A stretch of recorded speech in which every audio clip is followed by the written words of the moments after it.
Can you turn that light back off? Otherwise, you're too dark on the side. Thank you.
Dear respected Thai, dear Sangha, good morning, and welcome to our Q&A session this morning.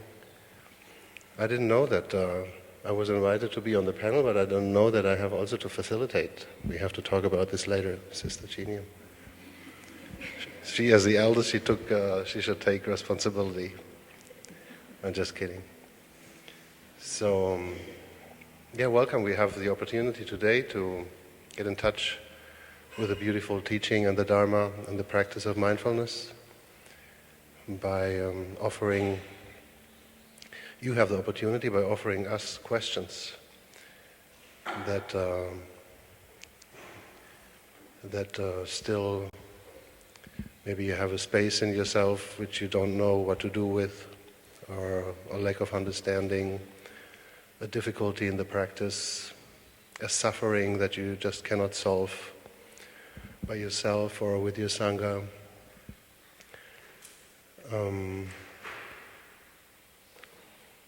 Mostly it is this kind of questions, like questions from your heart about the practice, rather than theoretical questions about the philosophy or the meaning of life or so.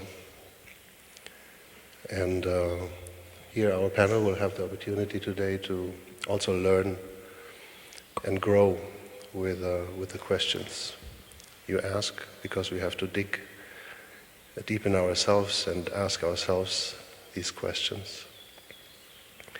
Often human beings have kind of the same suffering, the same issues and problems, as we call them, so we are all related and we all know what we are talking about. So we invite you to open up your heart and don't be ashamed to ask also questions that might concern something private. Also, you can help many other people by putting this question out. Usually we have such a format that we take in a couple of questions. Now we have a panel of 5. Maybe we can take 5. Let's see how many questions come up, and then we can say, okay, we asked for some more, or we stop here and do a second round. Okay. Are there any questions for the format of question and answers? Very good. So we want to open the circle. We have a microphone going around. If you have a question about the practice, please raise your hand, and show that you're here. The first one gets an ice cream.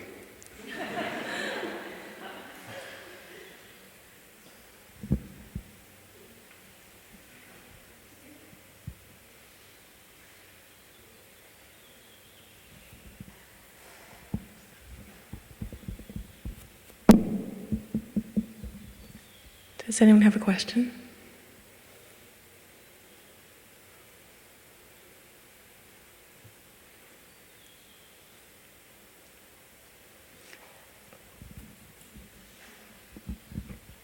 Hi. So this question is about friends on the path, I suppose. So my question is this, and I guess it takes a short, small story. I had a friend who I was quite close with for some years, and we started drifting apart, partly because I was deepening my practice, and this particular friend didn't sort of relate with the practice at all. And it got to a point where our friendship it felt damaging for me, and so I had to ask this friend to give me a space, and ultimately I had to ask this friend to end the friendship, and this caused both of us a lot of suffering.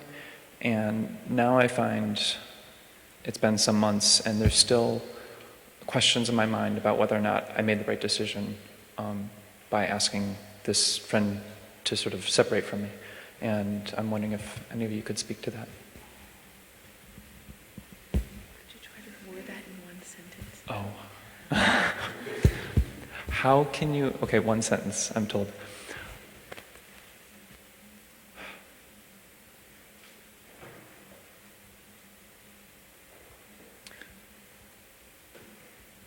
I guess, how can you tell if you're the cause of suffering for somebody else or not?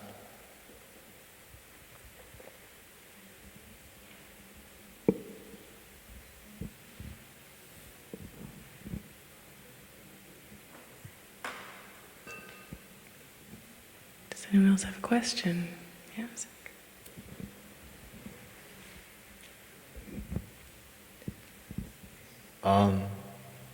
What if, like, you are the cause of suffering? Oh, I had a friend, and then I was the reason why. I did something to him which was wrong, and I know it was wrong, like, and I regret it. But there's nothing I can really do to make it up, and I can't take it back. So, like, is there a way to fix it with, like, even if I'm the one who was wrong and caused the suffering? So.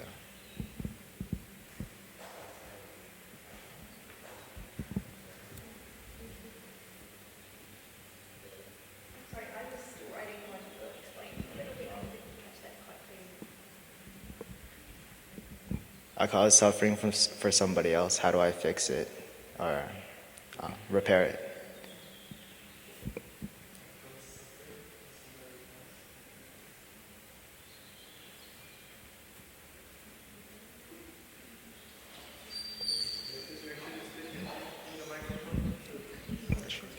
Sure. Yay. Sure, I'll wait. No problem.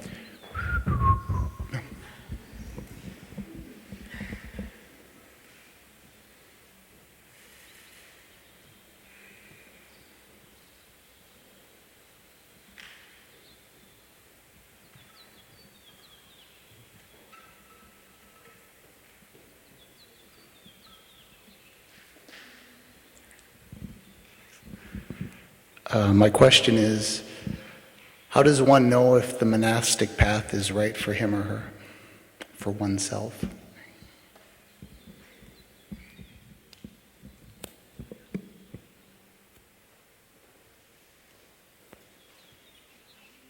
Any other questions?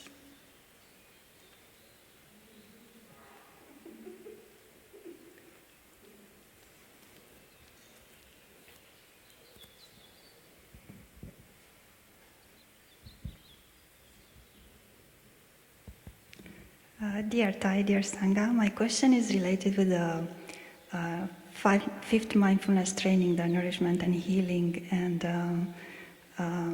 the touching of the earth that we listened to today.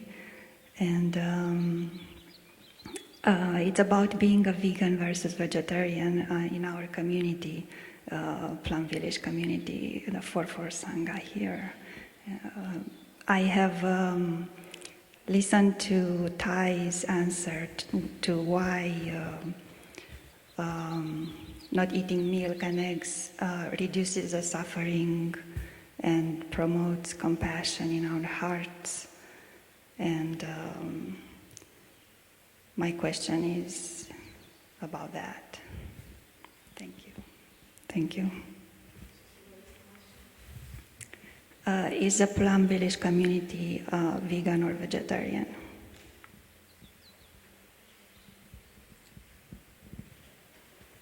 Now, dear friends, we had a few questions from our guests who came here, who live here and who came here for the weekend. I wonder if our daily visitors, if you live in a constant bliss at home, or if you also may face sometimes some suffering and you want to share or know more about it, please go ahead.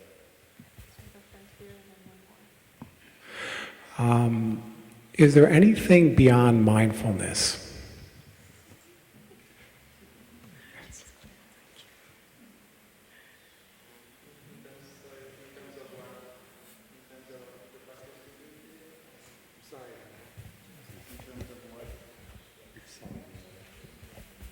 Yeah, in terms of the practice of mindfulness, is that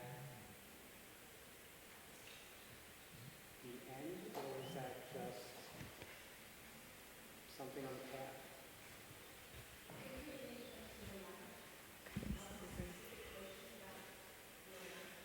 I guess what I'm finding is sometimes I have a sense that in the practice of mindfulness, it feels like the self is still there. And my sense is, although I'm not sure about this, my sense is that,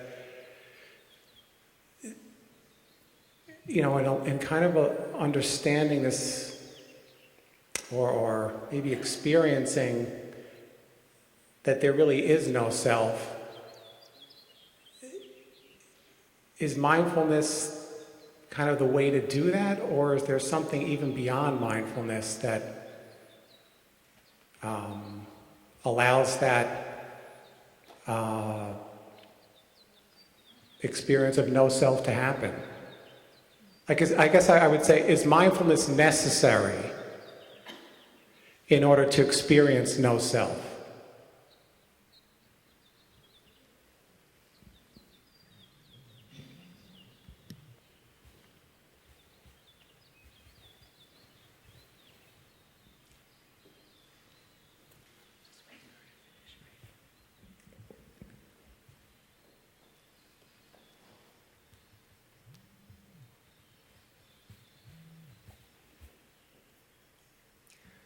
I have a friend who tells me they are meditating on death and having difficulty. I don't know how they have progressed in the last several weeks or month. Is there anything that I can do as a friend to help give some insight, anything to help someone who is having difficulty meditating on death?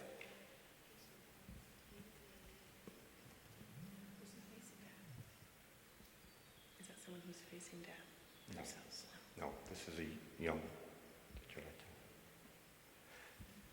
This is a young person in the 40s and who's a parent that they were very close to passed away within the last year.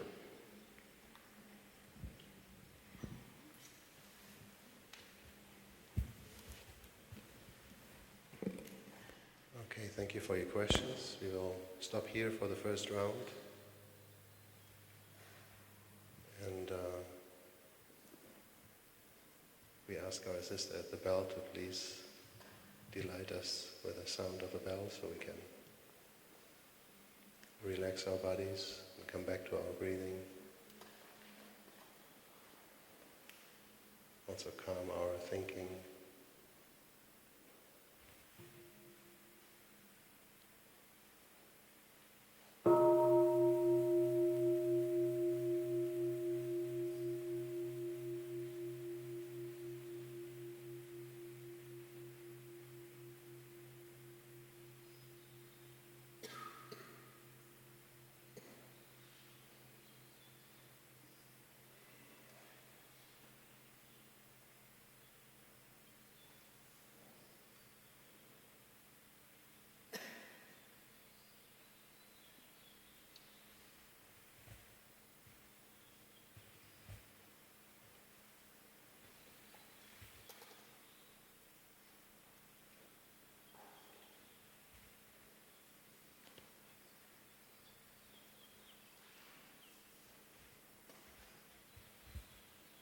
Good morning, the teacher, dear brothers and sisters and friends. I'd like to try to answer Zach's question. How to repair suffering that we have caused to somebody else. So, what I'm going to say might sound a bit silly, but we can say sorry.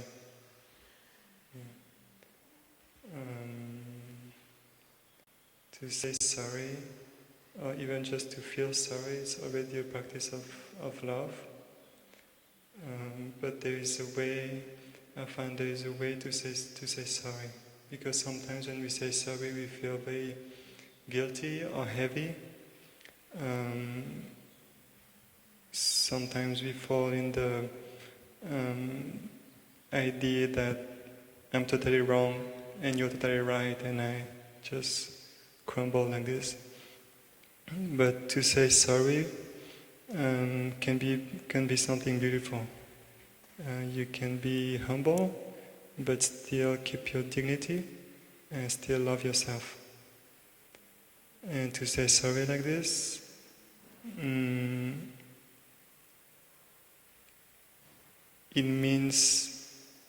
it doesn't mean so much I'm wrong or I was wrong, but it means I care. Now I see that I've caused some suffering to you in the past, and I just want to let you know that I care. I really care. And there are many ways to say sorry. You can say sorry with words, speaking to the person. You can write a letter, but you can even say sorry through your actions. For instance, let's say in the past you had this habit that would cause suffering to the other person. Now you want to change. You're actively changing your habits so as to cause less suffering to the other person, and try to make the other person happy. And that's also a very, very nice way to say sorry. We say sorry to our actions. And in this process, it's very important also to learn to forgive ourselves. Sometimes the guilt we might feel can be even heavier than the suffering we've caused. So sometimes we cause suffering to ourselves more than the other person. And it's important to recognize that and to embrace this with mindful breathing and smiling, giving space to the emotion, giving ourselves time. And ultimately we know that everything we do, everything we've done, and of course everything we will do, we do our best. We do our best according to the information or the understanding that we currently have. So whatever you did that you now regret, you did your best at that time. But maybe you didn't have enough space inside. You didn't have the practice to be able to recognize your emotions, to be able to look deeply into the consequences of your actions. You don't have enough information maybe about the that you cause suffering to, you didn't see that he or she was also in difficulties and not just the one who harmed you, because usually when we cause suffering because we feel hurt, right? So to learn to say sorry in this way, it's a beautiful practice, and it's a practice of awakening already, because we look back at what we've done and we see that we can do better, and we want to open to our suffering, we want to open to the suffering of others and try to do better. And later on, when we look back, we see that we've learned a lot from this experience and we've been able to grow from this experience. And as our teacher says, no mud, no lotus. So whatever mud are kind of not so beautiful, not so nice things that we've experienced or done in the past, and these are also life experiences to help us, that can help us to grow and open our heart and do better. So ultimately, there's nothing to feel ashamed for, because we're always doing our best. Thank you.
Dear Dai, dear beloved Sangha, good morning everyone.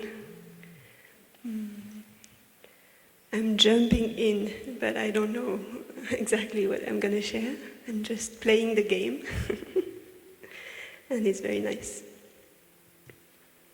I'm lucky, I'm inspired by many questions.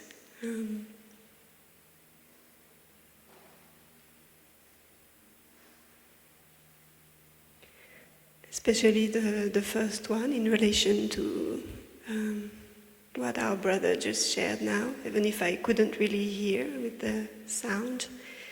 But I'm going to try to share from my experience about this question about friendship.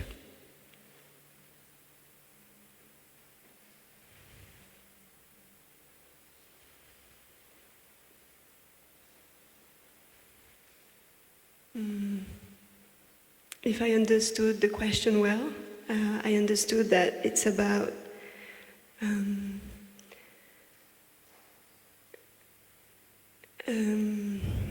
choosing a kind of nourishment in terms of relationship. Yeah, okay. So I can relate that to choosing the monastic path also.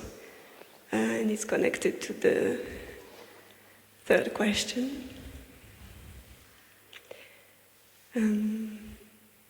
Choosing to be a monastic is making a very clear decision that has impact on others, and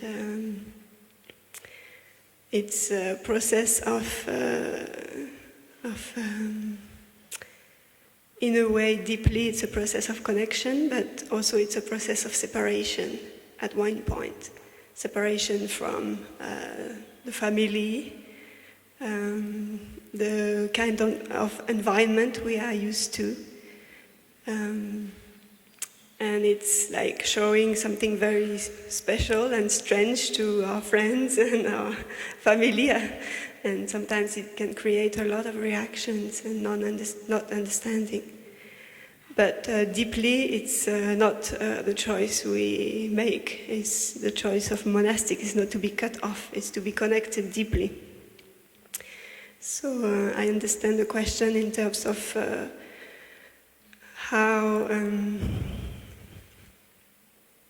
how can I nourish my practice? How can we nourish our practice in relation to people who are not practicing, or who are totally out of the form of the practice that we are choosing?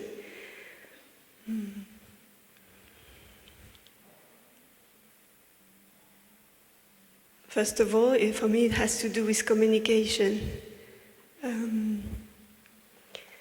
Anyway, there is a relationship.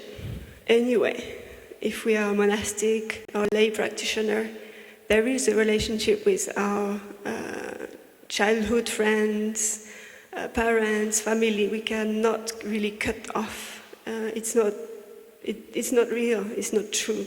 So the point is how to communicate what we are going through and what is inspiring for us in the practice, in our life. Not necessarily talking about practice, but speaking from our heart, sharing from our heart to our friends, and maybe also really expressing that it's coming from a place of love. Like if we have different needs, if we are not interested anymore in some things, relationship can still exist and communication can still be there very, very clearly. As long as we take care of the communication. I would like to share a little bit from my direct experience as a monastic. When I came back home for the first time, I could have this tendency to separate very much, because it was clear in my mind that I had made a choice.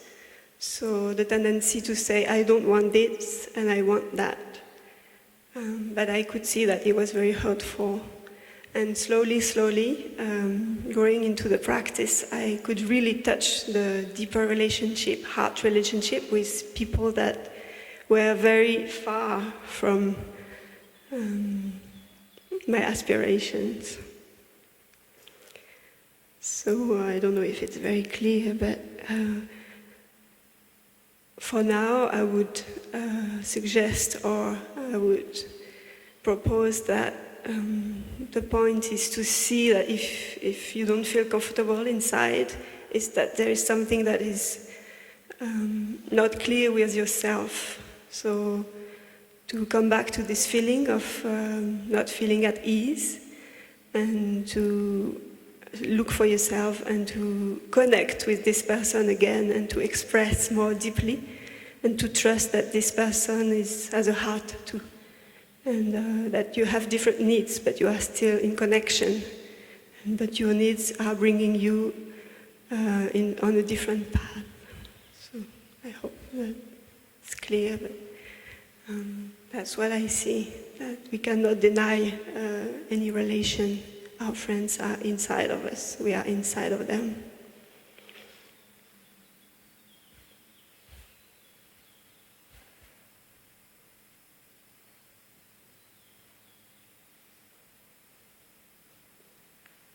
And about the third one, if monastic path is right,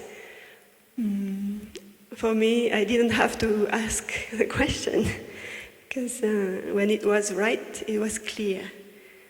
So it's very nice to have many questions about should I be a monastic or not, but sometimes thinking is more tiring than just letting go totally of the question and continuing our life, lay life, normal, and then for me it was like sudden, no question anymore, it was it.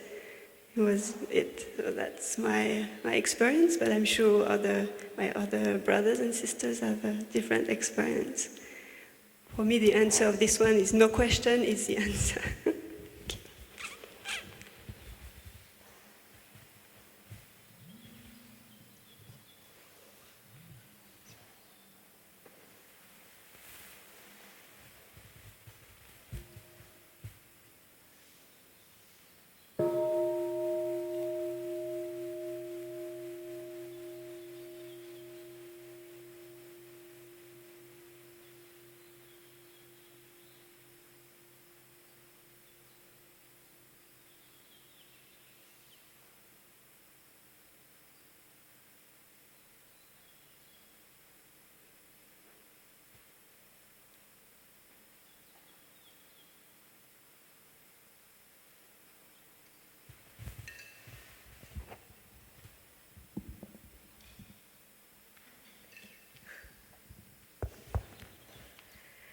Dear Thai, dear Sangha, I didn't want to wait till last because I'll get stuck with the most difficult question.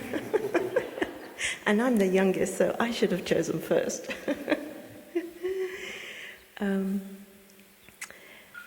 So, these questions are absolutely wonderful. It's quite difficult to choose, but the one that speaks to me a lot is number 6.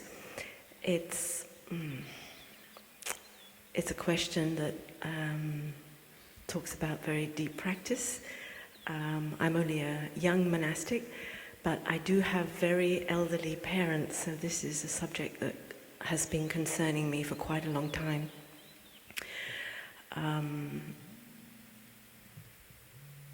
So I believe your question was about a friend whose parent has recently died.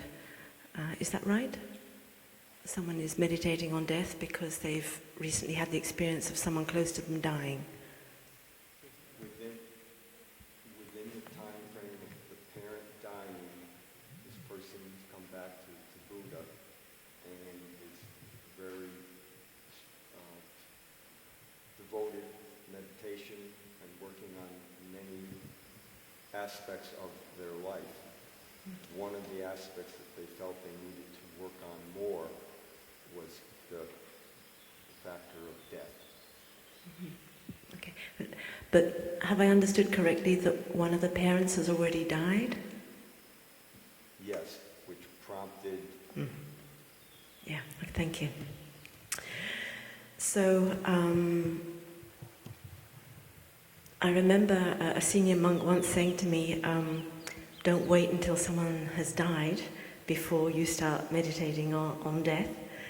And certainly for me, it's a really big challenge because my parents are very elderly. They're 95.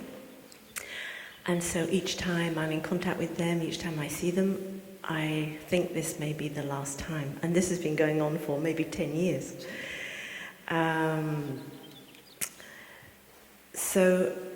But I think it's the same meditation if someone has already passed away. What I practice to prepare myself, and as I say, I think we can also practice that for all our beloved ones around us, even if they haven't passed away. For my parents, it started really with maybe I take it from another angle. I think the pain, I can imagine the pain that we feel when someone dies and we haven't prepared ourselves, is that maybe we have left undone a lot of things. Maybe we have left unsaid many things. So what I have been doing with my parents for the last 10 years or so, is regularly writing love letters to my parents. And I think this is possible to write to someone who has passed away already. I've written love letters to my grandma and my grandpa, who passed away a long time ago, because I felt there was things that were unsaid, and I loved them a lot. So writing a love letter is one of my favorite practices, because sitting down and taking that time with a paper and a pencil is just a great way to meditate. Anyway, it can take a couple of hours or maybe a few weeks to write that letter. And with my parents and with my grandma, my grandpa, who already passed away, I write all the things that I appreciate about them. And that's just such a great meditation in itself, to concentrate, to take time to concentrate on all the things that I appreciate.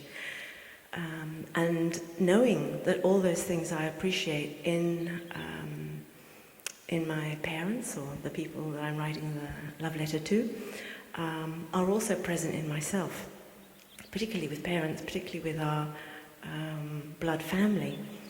We know that those qualities are in ourselves. So I write the things that I appreciate, And I also express my regrets, because I think maybe when there is a lot of pain, when someone has passed away, like I think about my grandma and my grandpa that I loved so much. They had a huge impact on my life.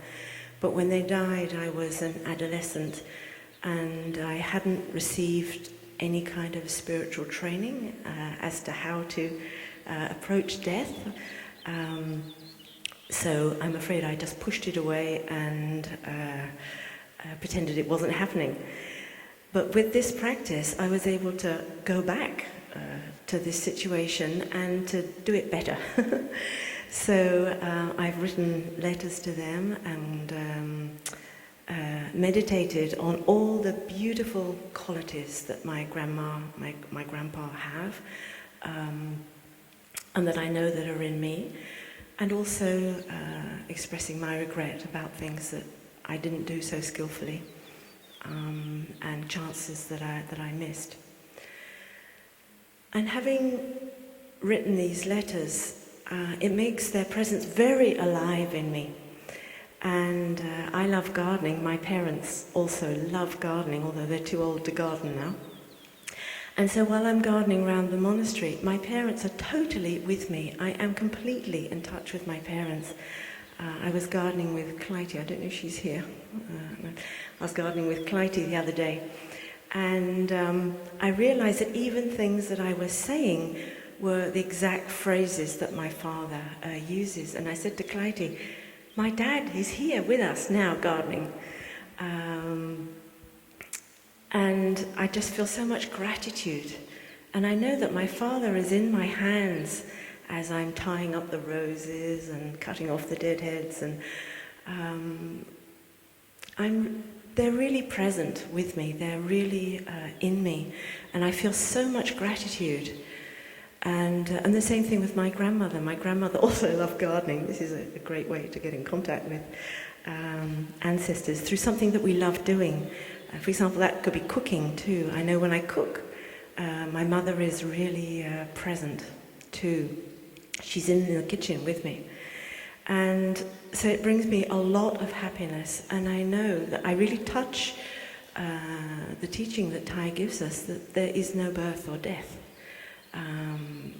My loved ones, they are alive in me, whether they have already passed away or whether they're still alive. And it actually brings me a lot of joy to know that they are present. With the fear, I do have a lot of fear of my parents passing away. So the meditation I do there is I meditate on being by the bedside of my mother or my father and seeing them breathe their last breath, and really breathing with that so that I can stay solid, and imagining them being put into the coffin, and imagining them at the cremation ceremony, because these are all things that I think are going to be really challenging for me. And so already I'm preparing myself. And imagining myself spreading the ashes. But that's just the physical body. And in fact, what are the qualities? What is the thing I'm going to miss? I think that's important. What is the thing I will actually miss about my parents and what I miss about my grandparents? It's all those good qualities, and I know they're in me already. So in fact, they're still there. They haven't gone anywhere. And I see them in my sister, I see them in my family, other family members. So for me, meditating on death is a very joyful meditation, strangely, because it gives me a lot of space and it brings up a lot of gratitude. And I've been able to heal those regrets, particularly with my grandparents, things that I wasn't able to say at that time. And with my parents, I've been able to heal my relationship so that for their last remaining years, our last remaining years together, it is such a happy relationship. And I'm doing this so that I won't have regrets when they finally pass away. So I wish your friend luck, and everyone luck with that meditation. Don't wait till people die. Start now.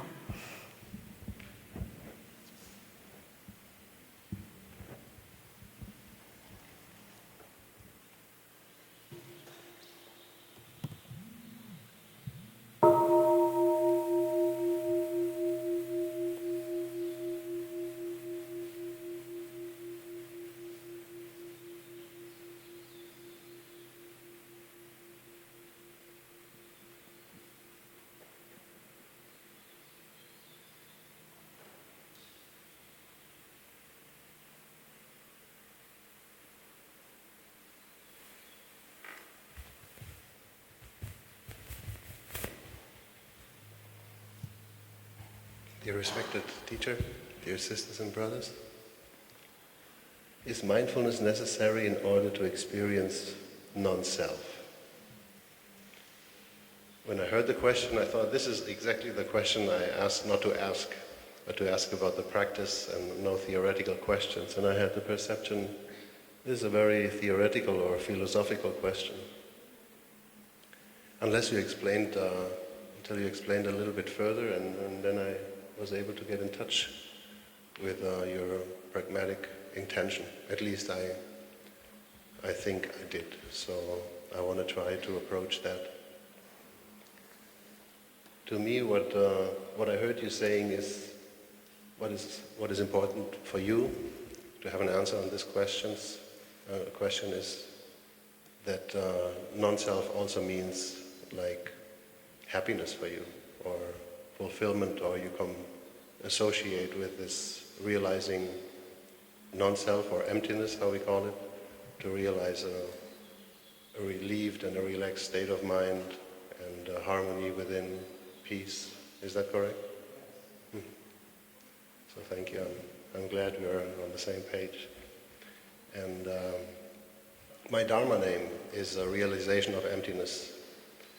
So you're with the right person. I haven't realized it yet, but I'm also working on it, so I can share with you my work and we can grow together. For me, it starts with mindfulness itself. For me, if mindfulness is the gate or necessary is not the question. Is it the beginning or the end, or is there anything beyond? We simply need mindfulness.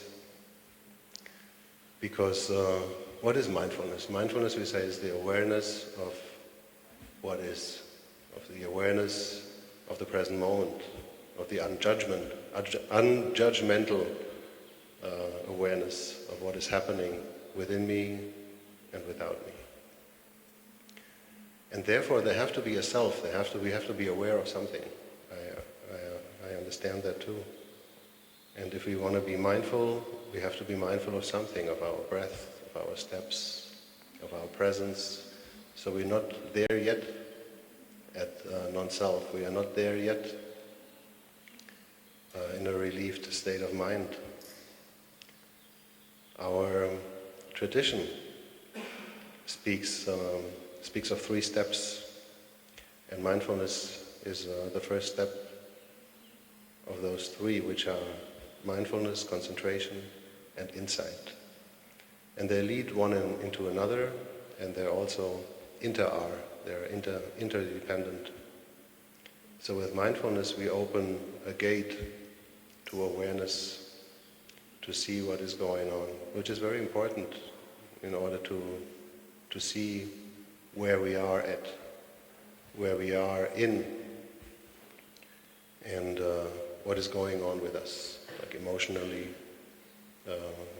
in our thinking, and also bodily. Are we tensed? Are we relaxed? So that's very important. We can handle emotions, we can handle difficult situations much better if we are aware of it. So mindfulness is a force. Our teacher often speaks about mindfulness as an energy. So it's something that has an effect. I want to call it a force, because mindfulness empowers you to make decisions based on being in touch with yourself or with your environment, being aware of what is going on. And that prevents you from reacting out of an emotion or out of an unwise emotion, or react out of a habit energy you're not the master of. But you're really empowered by mindfulness to act and react with intention. And you can create that intention. You can create an intention of compassion. You can create an intention of love, understanding, peace, and whatsoever. So you are the designer of the state.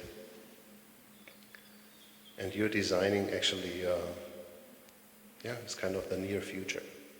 Just by giving yourself this little moment of stopping, coming back to yourself, checking in, being aware, not judging, not saying this is good, this is bad, just realizing what's going on. And then seeing what is best, what is needed, and give this moment care and offer whatever is needed from all those good virtues, let's say, like understanding, peace, friendship. So when you are in this state of mindfulness, you're already, when you follow me speaking, I'm in a state where I'm a level deeper. This is what we call concentration. We leave everything what is not necessary for this special situation or moment, we leave behind, and we don't take into consideration. Just to be focused and to be clear, become more clearer about what is going on, to be more connected, to be more in touch with what is happening right now. This is the concentration part, and that has an energy or a force itself. This sets free a lot of energy too, because it's a one-pointed mind. It's like a laser beam. It's very concentrated, very focused. And that's also a level of learning and practicing. You will be more distracted at the beginning when you start with mindfulness and meditation, and you will gain stability and more concentration by doing it more often. So when mindfulness, by sheer practicing mindfulness and focusing awareness on the inside and the outside, you create this concentration. And by concentrating on a certain thing, like the breath, like an issue you have, a problem, a difficulty, an emotion, a person, a philosophy, but we don't want to go there. We want to stay with the heart. You are able to look deeper into this thing. And this is where the inside thing comes in. Remember, it is mindfulness, concentration, and insight. So the deep looking, the ability to look deeply, is to see a thing more as it is. There's a saying that we see things as we are, not as things are. And this is a tendency we have. We look at a thing and we say, okay, this is that. But mostly we look at it with our eyes, with our habits, perceptions, and thoughts we have behind it. So we make something out of something. We don't look at it neutrally. And deep looking enables us to see things as they are and now we come in touch with the non-self. Because we see that all the things are empty. And we see that by looking at it, I'm a part of it. But not I'm a part of it because I'm observing or looking at this object or subject or whatever, but because there are many, many conditions that are there, that this object at all can exist. And maybe for those who are not so familiar with the non-self or emptiness, it's easily basically said that nothing what exists is separate from anything else. Everything is in an interdependent state. So we often speak of the flower. When you see a flower, you say that's a flower. But a flower exists out of many non-flower elements, like sunshine, rain, soil, a gardener, or nature. When you take one element out the flower cannot exist, and the flower will not be a flower. Just one element, and this is the meaning of emptiness and non-self. So when you are following these 3 steps, and you're coming into the last step of deep looking and insight, you see the non-self nature of all things. Then you are able to perceive this happiness and this, do you say relievedness? Then you can feel relief and fulfillment, because you see yourself as a part of the big oneness. But it's nothing we can really understand or write down or write a recipe for everyone. It is something we have to experience. And this also depends on many factors. The practice we have with meditation, the outside conditions, and sometimes this moment lasts for a second, sometimes for a minute, sometimes for 45 minutes, sometimes for a day. You never know. That's why we are too much human. And but it's a beautiful state of mind to dwell in. And I think it is a very noble goal to go for this in our meditations. To follow those 3 steps, starting by being mindful of our breath, our body, our thoughts, our emotions, going into being led actually into a state of concentration, and allow ourselves to surrender, basically. Surrender and break down our thinking and just let go and be in touch with this non-self reality. I hope that helps. Thank you.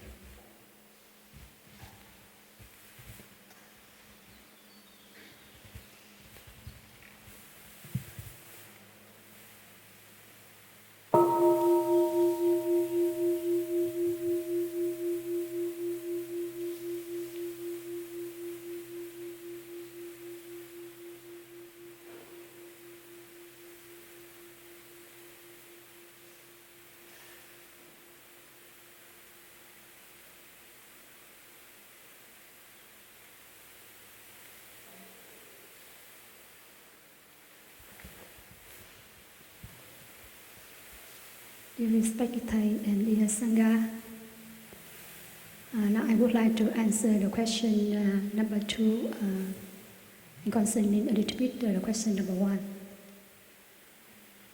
And in biology, tension in our body create suffering, sadness, fear, worry, sorrow, and violence.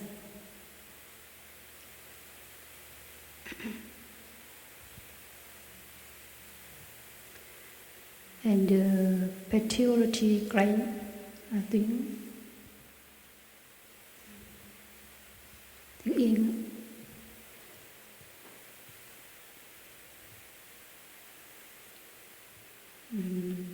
When in our body, whenever in danger, and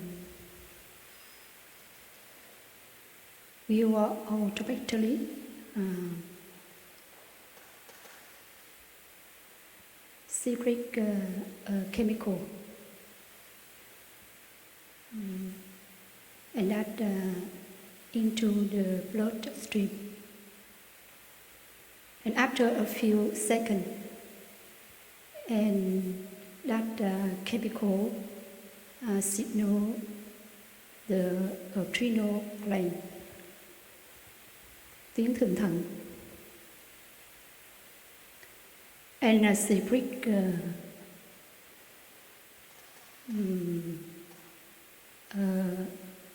adrenaline. And that's into the blood and make out the blood a bit faster than the usual.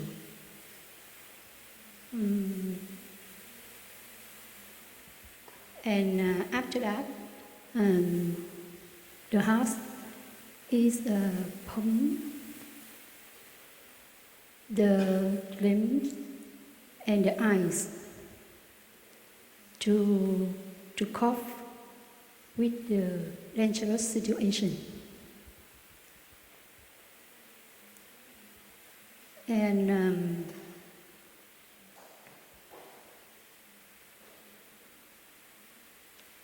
we need a lot of energy to fight or fly away,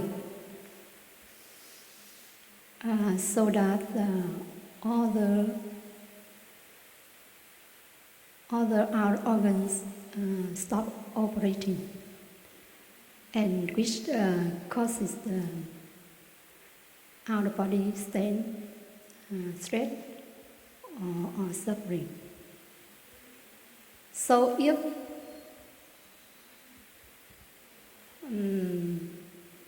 the tension or stress lasts for a long time, and it may badly damage our digestive system and stomach. So if you know how dangerous your suffering, sorrow, worry, fear, violence would be, then I think you would be able to prevent doing or saying anything out of suffering, tension, and etc. So if we know how to practice in mindfulness, and mindfulness has capacity to help you to repair something for ourselves when you have difficulties, and mindfulness in you enough, and you can overcome difficulties.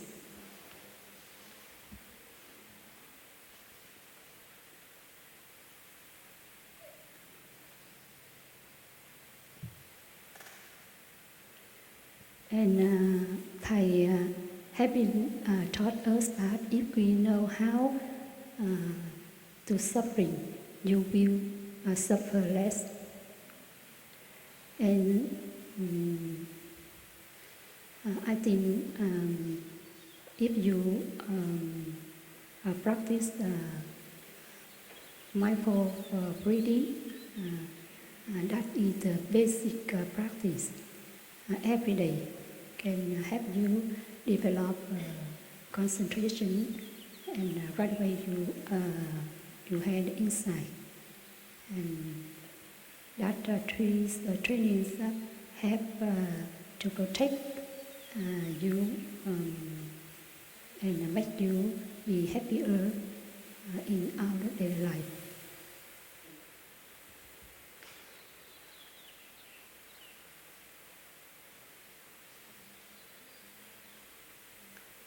So I would like to share the question number 4. For me, I think we are on the we are trying my best to practice vegan. So that's my question, my answer.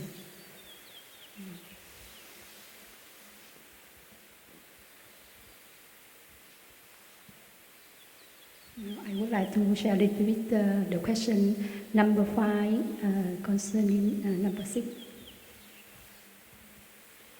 You know, in the Apatamsaka Sutra, I have taught us that one contains all. So everything is interact. So if you practice mindfulness, you look deeply, you can find out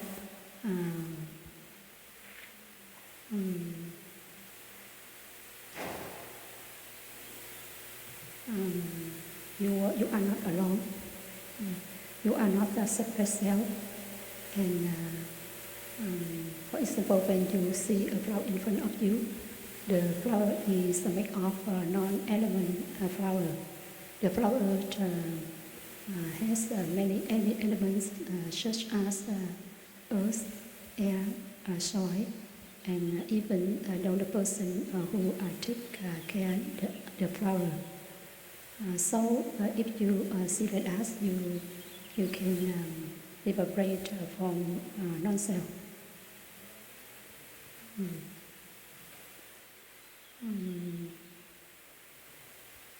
In the same way with the people, the human people is also make the non-element human. So that you, when many people usually ask, where will I go when I die? So if you practice mindfulness, concentration, you can find out. The question is, the answer is,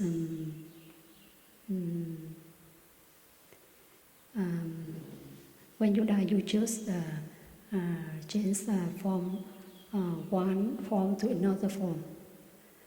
For example, when you see the cloud in the sky, one day you didn't see the white cloud, and you feel sad. Not correct. If meditation help you to look deeply to find out that the cloud never die. The cloud just trans from one form to another form. Maybe the cloud transform to the rain, the snow, and offer for us to enjoy. Yeah, I think. What was it? It's clear.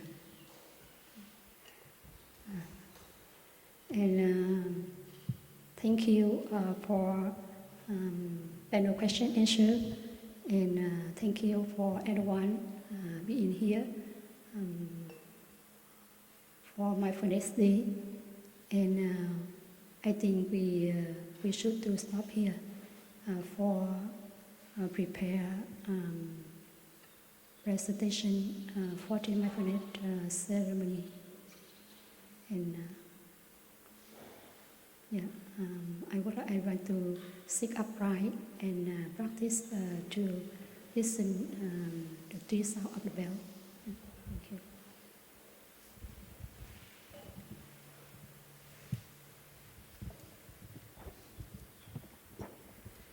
So, dear community, just before we end about the third question about monastic path, I would like to invite those who have this aspiration or question to approach monastics today. So you can see directly and exchange and question and discover for yourself.